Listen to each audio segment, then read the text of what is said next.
छी करे छी डरामा। अच्छा गाल फुले ने छी कथी लकी कर ले करनामा। हमरा नहीं बजाओ कोनो घटना भेल गे अहाँ के कौन मतलब। भोरे से ने काम करे छी डरामा। अच्छा गाल फुले ने छी कथी लकी कर ले करनामा। किया डहर पे हाथ लगे ठाड़ छी अंगना। डहर पे हाथ लगे ठाड़ छी अंगना। टूटले कमरिया के तार है यो सजना। मीठ मीठ दुखाई छे कपार है यो सजना। छुटलो कमरिया के तार है गे गोरकी। कथिला दुखाई छौ कपार है गे गोरकी। अहाँ के नहीं मालूम हवे से कथिला दुखाई छौ कपार है गे गोरकी। टूटले कमरिया के तार है यो सजना। जुल्मी जवानी में जंग लगई छौ। अच्छा हमरा बिना अंग बेरंग लगई छौ। बुझबे करे छी त नाटक कैला करे छी। हे गे बेच कस लगा कहैया न कस देबौ नोट में। कहियो न तोरा है तौ जान झट गे।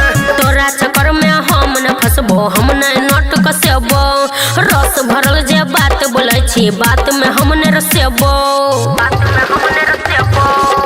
गोरे गोरे देहिया में लाइट मारै छौ कंगना। अच्छा। गोरे गोरे देहिया में लाइट मारै छौ कंगना।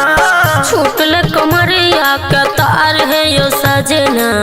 मीठ मीठ दुखाई छे कपार है यो सजना। छुटलो कमरिया के तार है गे गोरकी। कथिला दुखाई छौ कपार है गे गोरकी। छूटले कमरिया के तार है यो सजना। मीठ मीठ दुखाई छे कपार है यो सजना। कथिला दुखाई छौ कपार है गे गोरकी। टूटले कमरिया के तार है यो सजना।